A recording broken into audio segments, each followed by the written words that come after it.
इस क्लास में हम बात करेंगे मोशन एंड टाइम के बारे में। ठीक है, मोशन क्या होता है और टाइम क्या होता है इसके बारे में बात करेंगे, और मोशन और टाइम एक दूसरे से रिलेटेड कैसे हैं। किसी भी ऑब्जेक्ट को कब कहेंगे कि वो मोशन में है, तो कोई भी ऑब्जेक्ट मोशन में कब होता है, तो सिंपली हम कह सकते हैं कि अगर वो अपने पोजीशन को चेंज करे अकॉर्डिंग टू टाइम, टाइम के हिसाब से अगर वो पोजीशन को चेंज करता है तब वो क्या कहलाता है कि हम मोशन में है। जैसे कि साइकिल चलाता हुआ है, ठीक है, ये जो भी बच्चे हैं, ठीक है, या स्टूडेंट्स जो भी हैं, ठीक है, साइकिल चलाते हुए स्टूडेंट्स अगर एक पोजीशन से दूसरे पोजीशन को कवर कर रहे हैं, ठीक है, मतलब उसका पोजीशन चेंज हो रहा है, तो हम कह सकते हैं कि ये मोशन में है। उसी तरह से अगर इस कार की बात करें तो ये कार क्या कर रहा है, अपने पोजीशंस को चेंज कर रहा है with respect to time, time के हिसाब से अपने पोजीशंस को चेंज कर रहा है। ठीक है, उसी तरह से अगर ये क्रॉलिंग चाइल्ड चिल्ड्रन जो है क्रॉल कर रहा है, ठीक है, क्रॉल कर रहा है, तो ये क्या कर रहा है, अपने पोजीशंस को चेंज कर रहा है, ठीक है, अकॉर्डिंग टू टाइम यहाँ पे है, फिर यहाँ पे आ जाएगा, फिर यहाँ पे, इस तरह से चेंज कर रहा है। उसी तरह से अगर इस बॉल की बात करें तो बॉल भी क्या है, मोशन में है। अब जो भी ऑब्जेक्ट मोशन में होता है तो किसी न किसी की रेफरेंस में होता है, ठीक है, किसी न किसी रेफरेंस में होता है, या ध्यान में रखना होता है। ठीक है, जैसे अगर इस बालक की बात करें या फिर इस बॉल की बात करें तो ये मोशन में है। किसके हिसाब से मोशन में है, तो इस पेड़ के हिसाब से यहाँ पे हम कह सकते हैं कि ये पेड़, ठीक है, रेस्ट में है, पेड़ क्या है, रेस्ट में। और इस पेड़ के अकॉर्डिंग अगर हम इस बॉल की बात करें तो बॉल क्या है, मोशन में है, क्योंकि बॉल जो है अपने पोजिशंस को चेंज कर पा रहा है। ठीक है, उसी तरह से अगर हम बात करें कि हम अगर किसी चलती हुई बस को देख रहे हैं और हम खड़े होकर उस बस को देख रहे हैं, तो ठीक है, हमारे रिस्पेक्ट में, ठीक है, हमारे अकॉर्डिंग वो बस जो है मूविंग है। इट मीन्स बस क्या है, मोशन में है। बस क्या मोशन में है, बस में बैठे हुए चिल्ड्रेन भी हमारे लिए क्या, मोशन में है। लेकिन ठीक है, लेकिन अगर हम चल रहे हैं, ठीक है, हम भी चल रहे हैं और बस भी चल रहे हैं, तो बस के रिस्पेक्ट में भी हम मोशन में है और हमारे रिस्पेक्ट में बस भी मोशन में है, उस तरह से। ठीक है, तो मोशन क्या हो गया यहाँ पे, इस तरह से अगर हमारे पास एक जैसे ये हमारे पास एक वैन है, ठीक है, वैन चल रही है, वैन चल रही है, वैन के अंदर क्या है, वैन के अंदर एक अगर कोई भी व्यक्ति रहता है, तो जो व्यक्ति बाहर से उसको ऑब्जर्व कर रहा है, ठीक है, कोई व्यक्ति अगर बाहर से ऑब्जर्व कर रहा है, तो ये जो व्यक्ति है मूविंग रहेगा, मूविंग रहेगा। क्यों, क्योंकि ये बस के साथ मूव कर रहा है। लेकिन बस के अकॉर्डिंग अगर बात करें तो बस में क्या है, ये बिल्कुल आराम से बैठा हुआ है, तो बस के रिस्पेक्ट में बात करें तो ये बिल्कुल स्थिर है, क्योंकि मूव बस कर रहा है, ये नहीं कर रहा। ठीक है, उसी तरह से बस में बैठे इस तरह से चल रहे हैं, तो ये क्या है, मूविंग है। किसके रिस्पेक्ट में, तो बाहर से अगर कोई व्यक्ति, ठीक है, जो स्थिर है या जो रेस्ट में है वो देख रहा है, ठीक है, तो उसके रिस्पेक्ट में ये क्या है, मोशन में है। तो सिंपली अगर हमसे पूछा जाए कि मोशन क्या होता है तो हम क्या जवाब देंगे, ठीक है, an object is said to be in motion. कोई भी ऑब्जेक्ट मोशन में होगा, कब होगा, if it's change its position, position change करता है with respect to time, time के अकॉर्डिंग अगर वो पोजीशन को चेंज कर पा रहा है तो वो मोशन में होता है। ठीक है, अगर रेस्ट में है, ठीक है, कब कहेंगे कि रेस्ट में है, सिंपल, अगर वो पोजीशन को चेंज नहीं कर पा रहा है या नहीं कर रहा है तब हम क्या बोलेंगे कि वो रेस्ट में है। ठीक, डिस्टेंस, अब जब कोई भी ऑब्जेक्ट मोशन में होता है तो कुछ ना कुछ डिस्टेंस कवर करता है, तो डिस्टेंस क्या हो गया, the total path covered by the object in given interval of time. ठीक है, एक निश्चित समय में, मान लेते हैं कि कोई ऑब्जेक्ट यहाँ पर है, ठीक है, ये ऑब्जेक्ट यहाँ से मूव करके ठीक है बी पे आ गया, और यहाँ तक आने में उसने, ठीक है, उसने एक डिस्टेंस कवर किया जो कि डी है, और एक टाइम कवर किया जो कि टी है। तो यहाँ पर हमने क्या किया, ठीक है, एक डिस्टेंस कवर किया, तो डिस्टेंस क्या कैसे निकाला हमने, डिस्टेंस द टोटल पाथ, यहाँ पे जब टोटल जो रास्ता जितना कि वो डिस्टेंस कवर किया, तो वो टोटल पाथ जो हो गया वही उसका डिस्टेंस होता है ए से बी तक आने का। तो ए बी उसका डिस्टेंस हो गया, और ए से बी तक आने में जितना टाइम उसने लैप्स किया वो टाइम क्या हो गया उसके अकॉर्डिंग, ठीक है, वो टाइम हो गया, गिवन टाइम इंटरवल। ठीक, अब मोशन में हम बात करते हैं कि कुछ मोशन के कुछ टाइप्स होते हैं। टाइप्स में जैसे कि हमारे पास पहला टाइप्स हमारे पास क्या है, रेक्टिलिनियर मोशन। ठीक है, बहुत सारे मोशन होते हैं। मोशन का टाइप्स क्या है, according to they move along the path, path पे वो किस तरह से मूव कर पा रहे हैं। ठीक है, बहुत सारे होते हैं जो कि पाथ, किसी भी पाथ पे राउंड राउंड घूम रहे होते हैं। ठीक है, बहुत सारा होता है जो कि कर्व के जैसे जा रहा होता है। ठीक है, बहुत सारा स्ट्रेट की तरह जा रहा होता है। जैसे यहाँ पर पहला हमारे पास पहला टाइप्स हो गया। ठीक, पहला टाइप्स क्या हो गया कि दिस रेक्टिलिनियर मोशन। ठीक है, यहाँ पर हम देख रहे हैं कि जो हमारे सोल्जर्स होते हैं, ठीक है, वो जब मार्चिंग करते हैं तो एक स्ट्रेट पाथ पे मार्चिंग कर रहे होते हैं। ठीक है, स्ट्रेट जा रहे होते हैं, तो हम उसको बोलते हैं उस समय कि वो रेक्टिलिनियर मोशन में है। ठीक है, या हमारे हम बोलेंगे कि स्प्रिंटर जो होते हैं, जो धावक होते हैं, ठीक है, स्प्रिंटर जो होते हैं अगर वो 100 मीटर का रेस लगा रहे हैं तो वो भी एक स्ट्रेट पाथ पर ठीक है रेस करते हैं, कवर करते हैं। तो ये सारे के सारे जो एग्जांपल्स होते हैं वो रेक्टिलिनियर मोशन के होते हैं, ठीक है। तो रेक्टिलिनियर मोशन क्या होता है कि this is a motion where objects move along a straight line, एक स्ट्रेट लाइन के अकॉर्डिंग या स्ट्रेट लाइन के अलोंग मूव, ठीक है, मूव करता है, तब हम कहते हैं कि वो क्या है, रेक्टिलिनियर मोशन में है। एग्जाम्पल की बात करें तो मार्च पास्ट ऑफ सोल्जर्स, जैसे कि हमने बात किया सोल्जर्स का मार्चिंग, ठीक है, स्प्रिंटर का धावक, ठीक है, फॉलिंग ऑफ स्टोन, कहाँ मान लो कि हम छत पर से कोई पत्थर गिरा रहे हैं नीचे, ठीक है, तो वो क्या होता है, वो होता है एज स्ट्रेटली, वो क्या करता है, जमीन को टच कर लेता है, यानी जमीन को छू लेता है स्ट्रेटली। तो यहाँ पर ये क्या हो गया, स्ट्रेट लाइन जो भी हमारे पास जो भी बनेगा वो सब के सब क्या होगा, वो सब के सब रेक्टेंगुलर मोशन में आएगा, ठीक है। दूसरा टाइप्स की बात करते हैं तो हमारे पास क्या है, सर्कुलर मोशन हो गया, ठीक है, सर्कल, ठीक है, सर्कल क्या होता है, गोल गोल होता है। तो वैसे सारे मोशन जो कि एक सर्कल के अकॉर्डिंग या सर्कल के अलोंग चल रहे होते हैं, ठीक है, वो सारे के सारे हमारे पास सर्कुलर मोशन होते हैं। This is a motion where object move along a circular path, एक सर्कुलर पाथ पूरा रहेगा, ठीक है, सर्कुलर पाथ के अकॉर्डिंग अलोंग अगर हम मूव कर रहे हैं तो ये हमारे क्या होते हैं, सर्कुलर मोशन के अकॉर्डिंग आते हैं, ठीक। फॉर एग्जाम्पल अगर हम एक सर्कुलर ग्राउंड के चारों तरफ इस तरह से दौड़ लगा रहे हैं, ठीक है, तो ये क्या हो गया, हमारा सर्कुलर मोशन होगा, क्योंकि हम सर्कल, ठीक है, सर्कल के अकॉर्डिंग सर्कुलर पाथ पे हम क्या कर रहे हैं, मूव कर रहे होते हैं। एग्जाम्पल की बात करें तो यहाँ पे हैंड्स ऑफ, ठीक है, ब्लेड ऑफ फैन का जो ब्लेड होता है वो सर्कुलर मोशन में होता है, ठीक है। पृथ्वी हमारी जो अर्थ होती है, सूर्य के चारों तरफ क्या होता है, सूर्य के चारों तरफ इस तरह से राउंड राउंड जो होता है वो सर्कल के अकॉर्डिंग, ठीक है, राउंड राउंड घूमती रहती है।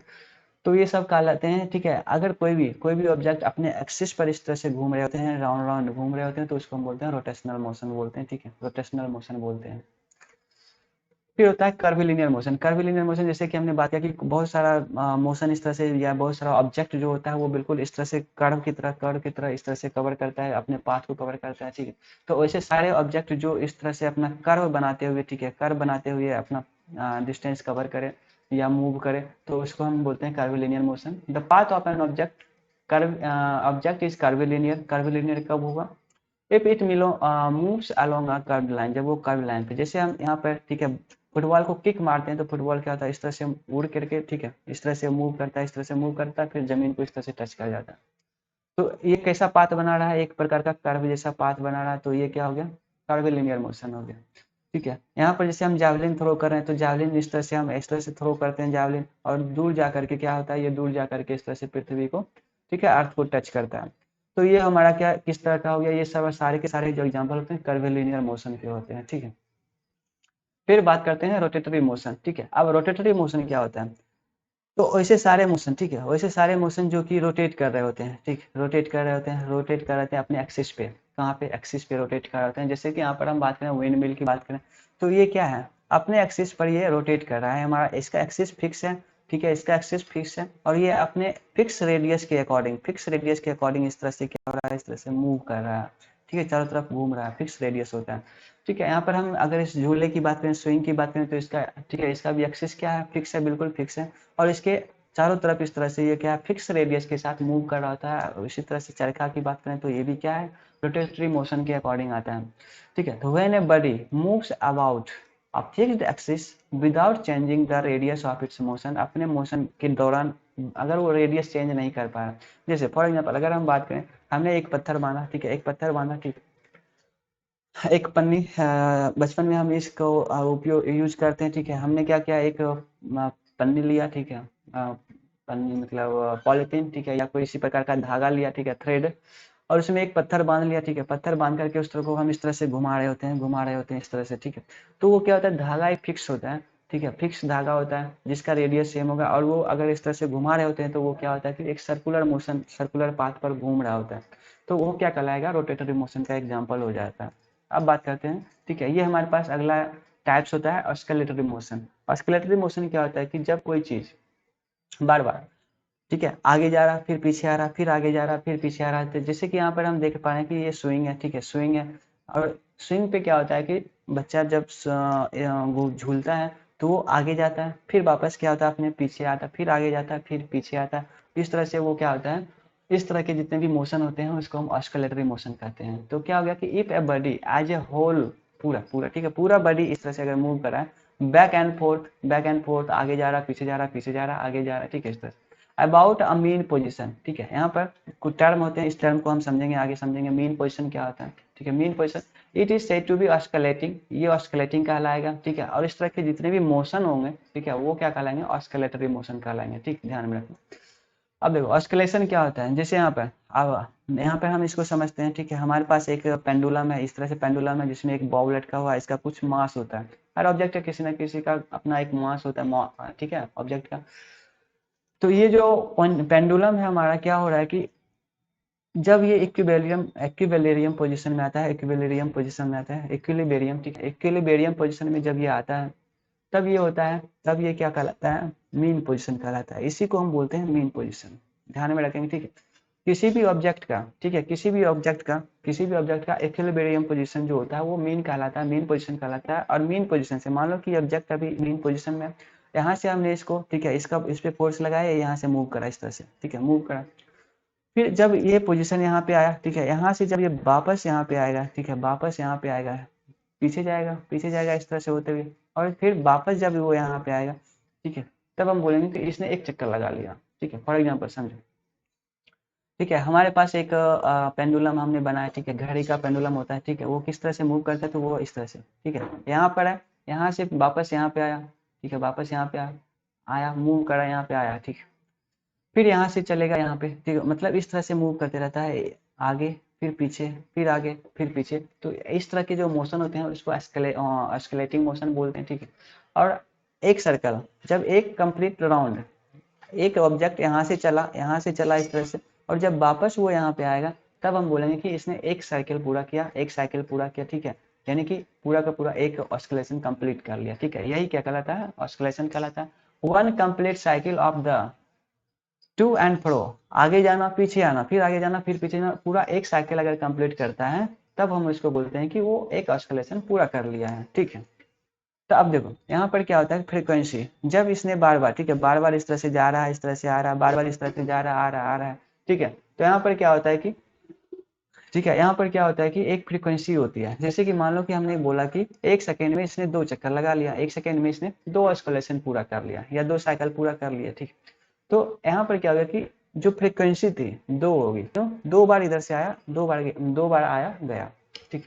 तो फ्रीक्वेंसी होती है when the pendulum continuously keeps swinging, बिल्कुल घूमते रहता, स्विंगिंग करते रहता है, ठीक है, on side to the other, दूसरे एक साइड से गया, एक साइड से आया, फिर ठीक है, एक साइड से गया, एक साइड से आया, it completes many oscillation in 1 second, तो हम कह सकते हैं कि एक सेकेंड में इसने बहुत सारे ऑस्कुलेशन पूरा कर सकता है।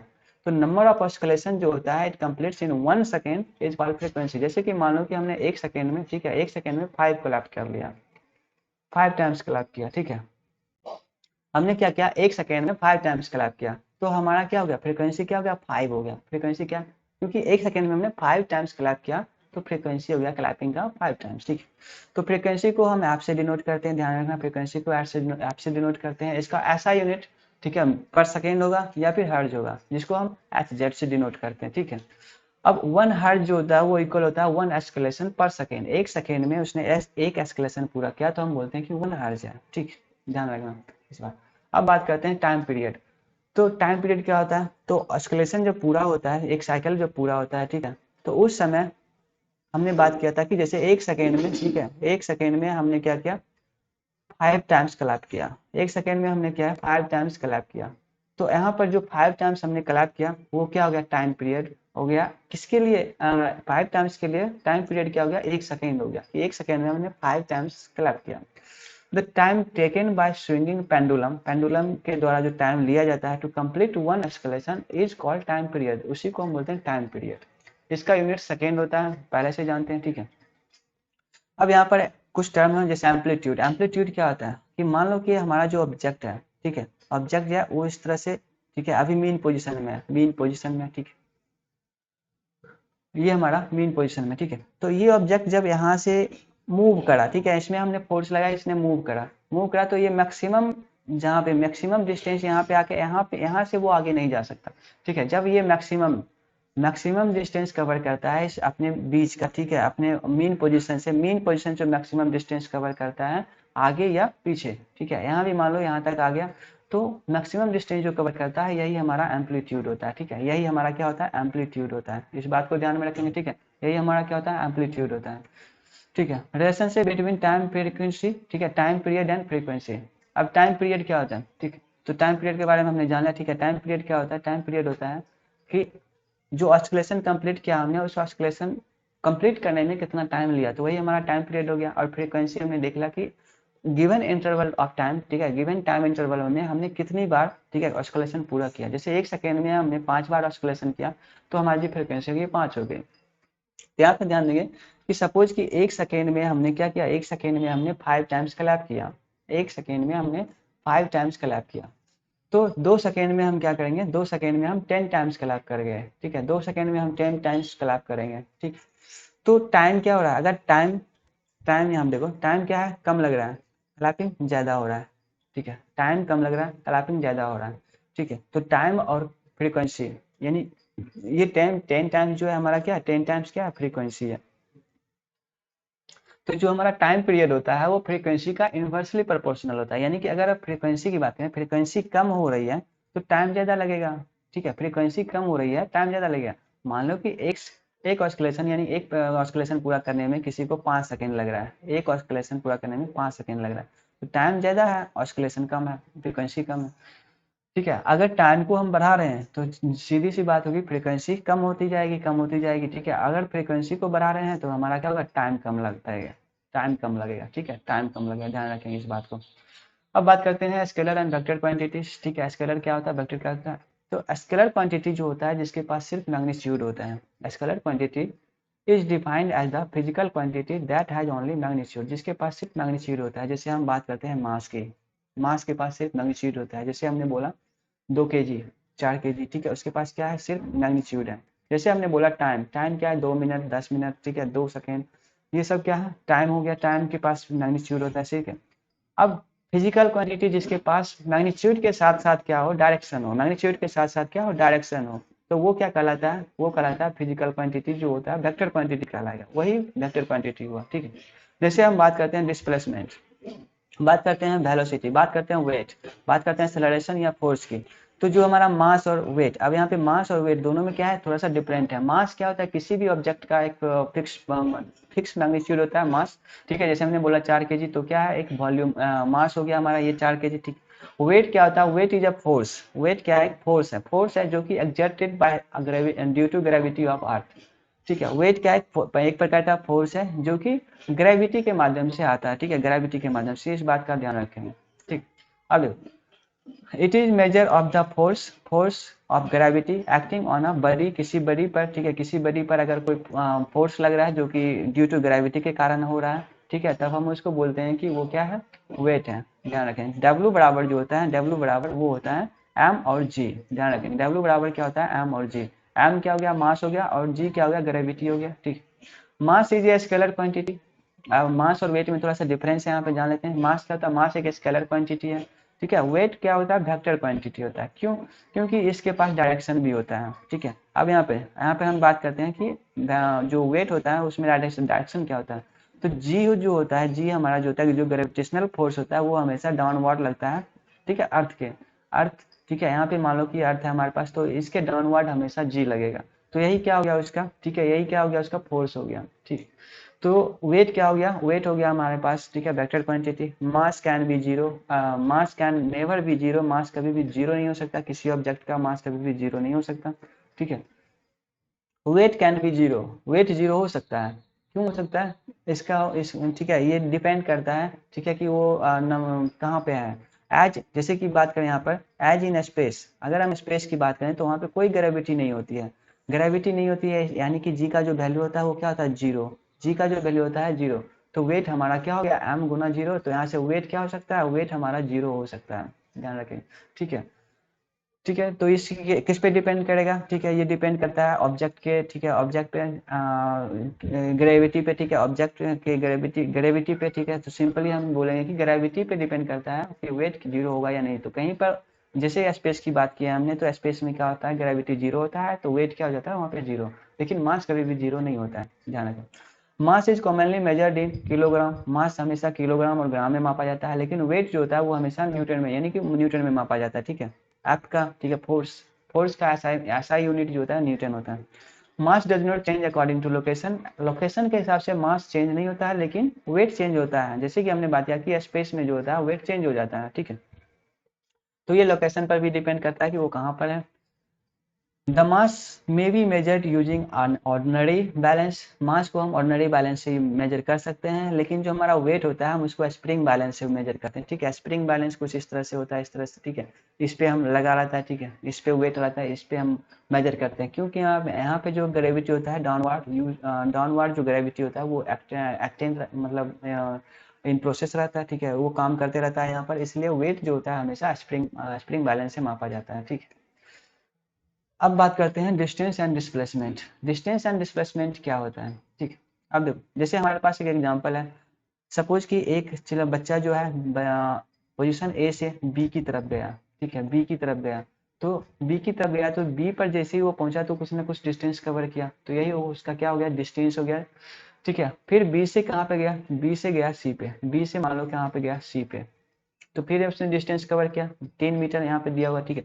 फिर सी से वापस कहाँ आ गया, ए पे आ गया। तो अगर हम डिस्टेंस की बात करें तो टोटल पाथ उसने क्या है, डिस्टेंस जो बात करें, ठीक है, तो टोटल पाथ उसने क्या कवर किया, ठीक है। ए से बी तक जाने के लिए 4 मीटर कवर किया, ठीक है। बी से सी तक जाने के लिए 3 मीटर का कवर किया, फिर सी से ए तक आने के लिए क्या किया, 5 मीटर कवर किया। तो यहाँ पर डिस्टेंस कितना हो जाएगा, तो टोटल डिस्टेंस उसने कवर किया 12 मीटर का, ठीक है, 12 मीटर डिस्टेंस कवर किया। अब बात करते हैं डिस्प्लेसमेंट, ठीक है। तो डिस्प्लेसमेंट होता क्या है, डिस्प्लेसमेंट होता है the shortest point distance, the shortest distance, ठीक है, the shortest distance, shortest distance between two points, between, ठीक है। अब जैसे यहाँ पे हमने बात किया कि जो बच्चा था ए से चला, ए से चला वापस ए पे आ गया, ठीक है, तो हम इनिशियल पोजीशन को देखेंगे, इनिशियल पोजीशन को देखेंगे और फाइनल पोजीशन को। जैसे एग्जांपल की बात करें, पॉइंट ए से हमने चला, पॉइंट ए से चला पॉइंट बी की तरफ, ठीक है, 4 मीटर का डिस्टेंस कवर किया। तो हमारा फाइनल पोजीशन क्या है, ए से चला बी पर पहुंच गया, ठीक है। तो फाइनल पोजीशन हमारा क्या है, बी है। तो यहाँ पर हमने डिस्टेंस कितना कवर किया, डिस्टेंस कवर किया, डिस्टेंस हमारा कितना है, 4 मीटर का, और डिस्प्लेसमेंट भी कितना है हमारा, वो भी 4 मीटर का ही होगा। क्यों, ठीक है, क्यों होगा, क्योंकि the shortest distance between point A and B, अगर ए और बी के बीच का शॉर्टेस्ट डिस्टेंस बात करें तो बिल्कुल ए बी ही होगा, इससे शॉर्टेस्ट और कुछ नहीं हो सकता, ठीक है। तो हमारा डिस्प्लेसमेंट क्या हो गया, इक्वल। अगर हमसे पूछा जाए कि डिस्टेंस और डिस्प्लेसमेंट किस पोजीशन में या किस ऐसी स्थिति है जहाँ पर डिस्टेंस और डिस्प्लेसमेंट आपस में बराबर हो जाए, तो हम बोलेंगे when an object moving along a straight line या स्ट्रेट रोड, ठीक है। जब कोई ऑब्जेक्ट मूव कर रहा है एक स्ट्रेट लाइन के अकॉर्डिंग, तब वहाँ पर डिस्टेंस और डिस्प्लेसमेंट दोनों बराबर होगा। अब इस केस में बात करते हैं, तो बच्चा ए से बी पे गया, बी से सी पे गया, अब सी पे मान लो यहाँ पे रुका हुआ, तो फाइनल पोजीशन क्या हो गया, ए से सी, ध्यान रखो दोनों चीज समझेंगे। फाइनल पोजीशन बच्चा ए पे था, सी पे पहुंचा हुआ है, सी फाइनल पोजीशन क्या हो गया, सी। तो अब हमसे पूछा गया कि ए से सी पर पहुंचा है तो डिस्टेंस कितना हो गया, तो डिस्टेंस हो गया 4 + 3, यानी कि टोटल डिस्टेंस उसने कवर किया 7 मीटर का, ठीक है। लेकिन अगर हमसे पूछा जाए कि डिस्प्लेसमेंट कितना होगा, तो अब हम क्या करेंगे, शॉर्टेस्ट डिस्टेंस निकालेंगे, ए से सी तक का जाने का शॉर्टेस्ट डिस्टेंस क्या है, तो ये है ए सी, ठीक है, शॉर्टेस्ट डिस्टेंस क्या है, ए सी है, ठीक है। तो ए सी यहाँ पर कितना हो गया, 5 मीटर यहाँ पर दिया हुआ, ठीक है। ए सी कितना है, 5 मीटर दिया हुआ, तो इसका डिस्प्लेसमेंट कितना हो जाएगा, 5 मीटर हो जाएगा, ठीक है। ये चीज को ध्यान में रखेंगे, इसका डिस्प्लेसमेंट कितना हो जाएगा, 5 मीटर हो जाएगा। लेकिन जब हमसे कहा जाए कि बच्चा ए पर था, ए पर से चला, ठीक है, ए से चला और वापस ए पे ही आ गया, ठीक है, ए से चला और वापस ए पे ही आ गया, उस समय का डिस्प्लेसमेंट क्या है कि ए से चला और रिटर्न होके कहाँ पे आ गया, ए पॉइंट ए पे ही आ गया, तो डिस्प्लेसमेंट इस केस में क्या हो जाएगा, जीरो हो जाएगा। ध्यान रखेंगे इस केस में डिस्प्लेसमेंट क्या हो गया, जीरो, क्योंकि पॉइंट ए से ए की जो शॉर्टेस्ट डिस्टेंस होगी क्या होगी, जीरो होगी, क्योंकि पॉइंट ए अपने आप में पॉइंट ए है और इसके बीच का डिस्टेंस हम फाइंड ही नहीं कर सकते दो, जब पॉइंट दोनों पॉइंट एक ही पर हो। तो इस समय इस केस में क्या होता है, डिस्प्लेसमेंट जीरो होता है। तो यहाँ ध्यान रखेंगे कि displacement can be zero, displacement zero हो सकता है। अब यहाँ पर हम बात करें कि ठीक है, पोजीशन ए से कोई बच्चा चला बी पर आया तो डिस्टेंस कितना हो गया, 3 मीटर, डिस्प्लेसमेंट पूछा तब भी 3 मीटर, क्योंकि एक स्ट्रेट लाइन को कवर कर रहा है इसलिए। अब बी से चला सी पे गया, सी से गया तो डी पे आया, डी से चला फिर ए पे पहुंच गया, अभी ए पे चला और ए पर ही है, तो डिस्टेंस पूछा गया, तो डिस्टेंस हम क्या बोलेंगे, डिस्टेंस हमारा जो हो जाएगा, ठीक है, 3 प्लस में 5 प्लस में 3 प्लस में 5, ठीक है, तो टोटल कितना हो गया 16 मीटर। यहाँ से डिस्टेंस कितना हो गया 16 मीटर, लेकिन डिस्प्लेसमेंट पूछा जाएगा, ठीक है, डिस्प्लेसमेंट पूछा जाएगा तो क्या हो जाएगा, 0 हो जाएगा। क्यों हो जाएगा, क्योंकि जो बच्चा था ए से चल के वापस ए पे ही आ गया, यानी कि पोजीशन कहाँ है उसका, ओरिजिन पॉइंट पर है, जहाँ से चला था वहीं पर है। तो जब भी इस तरह का केस बने, ठीक है, तो यहाँ पर डिस्प्लेसमेंट 0 हो जाएगा, ध्यान रखेंगे इस बात को, ठीक। अब डिस्प्लेसमेंट जो होता है हमेशा, डिस्प्लेसमेंट हमेशा क्या होता है, डिस्टेंस से बड़ा होगा, ठीक है, डिस्टेंस जितना डिस्टेंस कवर किया उससे क्या होगा, छोटा होगा, बड़ा नहीं होगा, ठीक है, क्या होगा, छोटा होगा। डिस्प्लेसमेंट हमेशा छोटा होगा, किससे छोटा होगा, डिस्टेंस ट्रैवल उसने ट्रैवल किया और उसके इक्वल हो सकता है। Displacement becomes equal to distance, distance के इक्वल हो सकता है, तो कब हो सकता है, जब वो एक स्ट्रेट लाइन को कवर करता है, ठीक है, हमने पहले बता दिया डिस्प्लेसमेंट डिस्टेंस के इक्वल होता है कब, जब वो एक स्ट्रेट लाइन पे कवर कर रहा है, जैसे कि 10 किलोमीटर ए से बी तक है, तो इसका डिस्टेंस 10 किलोमीटर होगा, ठीक है, और डिस्प्लेसमेंट भी क्या होगा, 10 किलोमीटर ही होगा, क्योंकि इसके बीच का जो डिस्टेंस होगा, शॉर्टेस्ट डिस्टेंस, वो यही खुद ही है, ठीक है।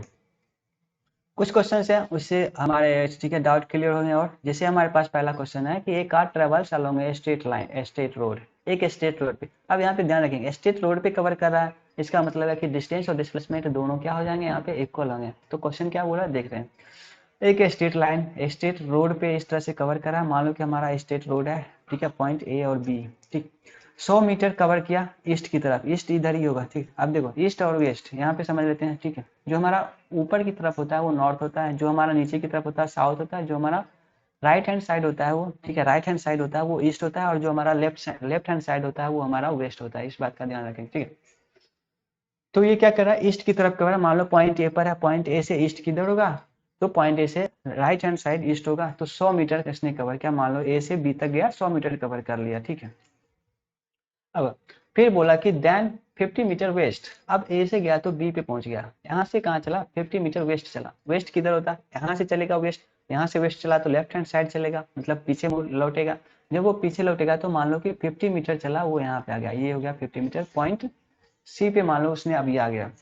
तो हमसे पूछा गया कि फाइंड द डिस्टेंस, तो टोटल डिस्टेंस कितना हो जाएगा, डिस्टेंस यहाँ पर हो जाएगा, ठीक है, डिस्टेंस यहाँ पे कितना हो जाएगा, उसने टोटल पाथ कितना कवर किया, तो ए से बी पे गया और फिर बी से कहाँ पे आया, सी पे आया, तो टोटल डिस्टेंस क्या हो गया, टोटल डिस्टेंस हो गया 100 प्लस में 50 मीटर, यानी कि 150 मीटर, यहाँ पे टोटल डिस्टेंस हो गया। अगर हमसे पूछा गया, ठीक है, पूछा गया कि डिस्प्लेसमेंट क्या है, तो हम देखेंगे कि उसका इनिशियल पोजीशन क्या था, ए था, और फाइनल पोजीशन क्या है, वो अभी बी पर, सी पर है, ठीक है, फाइनल पोजीशन इसका क्या है, सी पर है।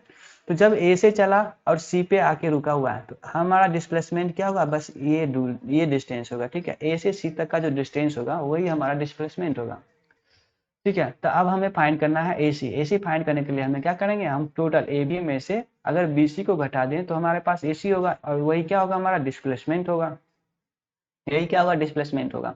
तो टोटल ए बी कितना था 100 और ए सी कितना था, यहाँ पे बी सी कितना हो जाएगा 50 मीटर, तो यहाँ से हमारा डिस्प्लेसमेंट कितना निकल गया 50 मीटर, ठीक है। तो डिस्प्लेसमेंट क्या हो गया 50 मीटर, डिस्प्लेसमेंट समझ में आ गया। तो शॉर्टेस्ट डिस्टेंस बिटवीन 2 पॉइंट्स, ध्यान रखेंगे कि वो फाइनल पोजीशन पे कहाँ पे है और इनिशियल पोजीशन में कहाँ था, फाइनल और इनिशियल पोजीशन पे फोकस करेंगे, ठीक है। अब a person walks 4 meter east, ठीक है, फिर से ऊपर नॉर्थ होता है, साउथ होता है, इधर ईस्ट हो गया, इधर वेस्ट हो गया, तो एक पर्सन है, ठीक है, 4 मीटर ईस्ट की तरफ ट्रैवल कर रहा है, तो ईस्ट किधर है, ठीक है, मान लो कि 4 मीटर इधर ट्रैवल किया, ठीक है, पॉइंट ए से कहाँ पहुंच गया, पॉइंट बी पे पहुंच गया, ठीक है। फिर बोला कि हाँ, फिर उसके बाद वो walk 3 meters north, 3 meters north की तरफ गया, नॉर्थ ऊपर होता है, तो पॉइंट बी से ही नॉर्थ जाएगा, ठीक है, क्योंकि फाइनल पोजीशन जहाँ पे है वहीं से तो कवर करेगा। तो यहाँ से नॉर्थ गया कितना 3 मीटर, ठीक है, नॉर्थ गया 3 मीटर, ये हो गया 3 मीटर, यहाँ पे सी पे है। तो हमसे पूछा गया डिटरमाइन द डिस्टेंस, तो डिस्टेंस क्या हो जाएगा, इस केस में डिस्टेंस हमारा क्या हो गया, डिस्टेंस हो गया 4 A B plus B C, यही डिस्टेंस कवर किया, जो कि कितना हो गया 7 मीटर, जो कि कितना हो गया 7 मीटर, टोटल डिस्टेंस कितना हो गया 7 मीटर। अब हमसे पूछा गया डिस्प्लेसमेंट, अब देखो सोचो ए से सी तक जाने का शॉर्टेस्ट डिस्टेंस क्या होगा, सबसे छोटा रास्ता, ठीक है, सबसे छोटा रास्ता क्या हो सकता है, तो ए से सी तक जाने का सबसे छोटा रास्ता सीधा ए से सी को हम मिला देते हैं इस तरह से, तो ये हमारा छोटा रास्ता होता है ए से सी तक जाने का। तो हमें क्या फाइंड करना पड़ेगा डिस्प्लेसमेंट के लिए? डिस्प्लेसमेंट के लिए हमें फाइंड करना होगा AC। ओके, डिस्प्लेसमेंट के लिए हमें क्या फाइंड करना होगा? AC। अगर हम AC फाइंड कर ले तो डिस्प्लेसमेंट मिल गया। तो आप देखो यहाँ पे ये हमारा ठीक है परपेंडिकुलर है, ठीक है, AB पे परपेंडिकुलर है BC। BC हमारा क्या परपेंडिकुलर है AB पे। इसका मतलब यहाँ पे 90 डिग्री बन रहा है, 90 डिग्री बन रहा है। इसका मतलब है कि ट्रायंगल ABC जो है वो क्या है? एक राइट एंगल ट्रायंगल है। तो राइट एंगल ट्रायंगल है तो यहाँ पर क्या हो गया? पाइथागोरस थ्योरम लगेगा, ठीक है। तो अब ये 90 डिग्री हो गया तो इसके सामने का जो साइड होगा हाइपोटेनस, ठीक है, और ये हमारा परपेंडिकुलर, ये हमारा बेस का काम करेगा। तो पाइथागोरस थ्योरम क्या बोलेगा कि जो हमारा हाइपोटेनस का स्क्वायर होता है वो परपेंडिकुलर का स्क्वायर प्लस में बेस के स्क्वायर के इक्वल होता है। तो हमें हाइपोटेनस निकालना है, तो हाइपोटेनस क्या चाहिए? हमें AC चाहिए, तो AC चाहिए यानी कि परपेंडिकुलर हो गया 3 का स्क्वायर प्लस में 4 का स्क्वायर, ठीक है। 16 प्लस में 9 कितना हो गया? 25। हाइपोटेनस का स्क्वायर कितना हो गया? 25। यहाँ से हम h की वैल्यू निकालें जो कि किसके बराबर होगा? AC के बराबर होगा। इसकी वैल्यू कितनी हो गई? 5 मीटर। तो हमारा जो डिस्प्लेसमेंट हो गया वो कितना हो गया? 5 मीटर हो गया। डिस्प्लेसमेंट यहाँ से कितना हो गया? 5 मीटर। समझ में आया कि नहीं आया? डिस्टेंस और डिस्प्लेसमेंट में यही डिफरेंस है कि डिस्टेंस जो होता है वो टोटल पाथ कितना कवर कर रहा है वो ले रहे हैं, लेकिन डिस्प्लेसमेंट में हम क्या करते हैं? हमेशा शॉर्टेस्ट डिस्टेंस लेते हैं कि दो गिवन पॉइंट के बीच का शॉर्टेस्ट डिस्टेंस क्या है, ठीक है। जाने को मान लो कि पॉइंट ए है, पॉइंट बी है। जाने के लिए तो हम क्या कर सकते हैं? इस तरह से जा सकते हैं, इस तरह से घूम के इस तरह से घूम के यहाँ पे आ सकते हैं, ठीक है। ये डिस्टेंस हुआ। लेकिन अगर हमसे पूछा गया डिस्प्लेसमेंट तो ये रास्ता हमने निकालना है, ठीक है, शॉर्टेस्ट डिस्टेंस निकालना है, ठीक है। बात समझ में आ रही है यहाँ पे? ठीक है। दूसरा हमारे पास क्वेश्चन है कि कार्स स्पीडोमीटर रीड्स 10,500, ठीक है, 10,500 एट द स्टार्ट। जब वो कार स्टार्ट हुआ था उस समय की जो रीडिंग थी स्पीडोमीटर की वो 10,500 किलोमीटर थी, ठीक है। एट द एंड, ठीक है, एट द एंड में उसने उसकी रीडिंग कितनी हो गई? 10,700 किलोमीटर। तो हमसे पूछा गया कि डिस्टेंस कितना कवर किया? तो सिंपल, डिस्टेंस कितना कवर किया? 10,700 माइनस में 10,500, यही फाइनल रीडिंग थी उसकी, ठीक है। 10,500 तो कितना हो गया? 200 किलोमीटर का डिस्टेंस कवर किया, 200 किलोमीटर। अब देखो यहाँ पर अब हमसे पूछा गया डिस्प्लेसमेंट। डिस्प्लेसमेंट कितना होगा? तो कार जो था वो बिल्कुल ठीक है स्ट्रेट लाइन पे कवर किया हुआ था, ठीक है, स्ट्रेट स्ट्रेट रोड पे चला हुआ था यहाँ पे, ठीक है। तो डिस्प्लेसमेंट इस केस में क्या हो जाएगा? सेम हो जाएगा। डिस्प्लेसमेंट क्या हो जाएगा इस केस में? सेम हो जाएगा। डिस्प्लेसमेंट सेम होगा यानी कि 200 किलोमीटर का डिस्प्लेसमेंट भी होगा। तो डिस्टेंस एंड डिस्प्लेसमेंट समझ में आ गया होगा, ठीक है। अब ठीक है, क्वेश्चन इतना ही था। और स्पीड एंड वेलोसिटी, ठीक है, इसको हम पार्ट 2 में कवर करेंगे, स्पीड एंड वेलोसिटी को, ठीक है। यहाँ तक इसको यहीं पे खत्म कर लेते हैं। उम्मीद है समझ में आ गया कि इससे रिलेटेड और भी प्रॉब्लम होंगे, ठीक है। इससे रिलेटेड और भी प्रॉब्लम्स करना, अगर कोई प्रॉब्लम होगा तो शेयर करो, हम उसको सॉल्व करेंगे। डिस्टेंस एंड डिस्प्लेसमेंट तक में किसी को अगर कोई प्रॉब्लम है तो हमें बता सकता है, हम उसकी प्रॉब्लम्स को सॉल्व करेंगे, ठीक है। चलो ठीक है, take care, bye bye and ठीक है, मिलते हैं अगली क्लास में। Thank you, bye.